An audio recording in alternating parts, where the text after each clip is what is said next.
Hi friends, நான் ஆசையாக ஒரு நாட்டு ரோஜா செடி வாங்கினேன். அது வாங்கினதுலேருந்து நல்லா செழிப்பாக வளர்ந்துட்டு தான் இருந்துச்சு. ஆனால் ஒரு மொட்டு கூட வைக்கலை.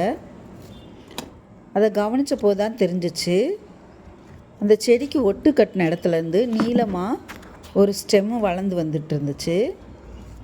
அது ஆனால் இலை மட்டும் தான் அதிகமாக இருந்ததே தவிர மொட்டு வைக்கவே இல்லை. அந்த ஸ்டெம்மை மட்டும் கட் பண்ணி எடுத்துட்டேன். அதுக்கப்புறமா நிறைய துளிர் விட்டுச்சு. வாரத்துக்கு ஒரு முறை பஞ்சகாவியா மீன் அமிலம்னு கொடுத்துட்டு வந்தேன். அதுக்கப்புறமா நல்ல செடி வளர்ச்சி அதிகமாக இருந்துச்சு. மொட்டும் வைக்க ஆரம்பிச்சிச்சு.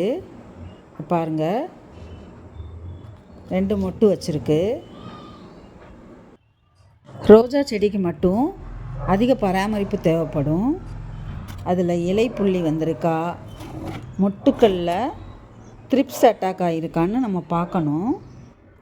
மொட்டுக்களை சுற்றி குட்டி குட்டியாக பூச்சி இருக்கும். அப்படி நீங்கள் பார்க்கும்போது நல்ல குளிர்ந்த தண்ணியை ஸ்ப்ரே பண்ணி விட்டுட்டோம்னா அது போயிடும்.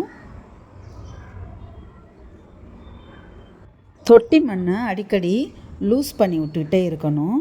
அப்போ தான் ஆக்சிஜன் வேறு வரையும் போகும். நம்ம அந்த செடிக்கு ஊற்றுற தண்ணி தேங்கி இருக்கக்கூடாது. அது கீழே எக்ஸ்ட்ரா தண்ணி அந்த ஹோல் வழியாக வெளியேறணும். மணல் இறுக்கமாக இருந்தால் தண்ணி வேர்லேயே தங்கி வேர் அழுகல் நோய் வந்துடும். இந்த பதிவு உங்களுக்கு பயனுள்ளதாக இருந்துச்சுன்னா லைக் பண்ணுங்கள், ஷேர் பண்ணுங்கள், சப்ஸ்கிரைப் பண்ணுங்கள். தேங்க்ஸ் ஃபார் வாட்சிங்.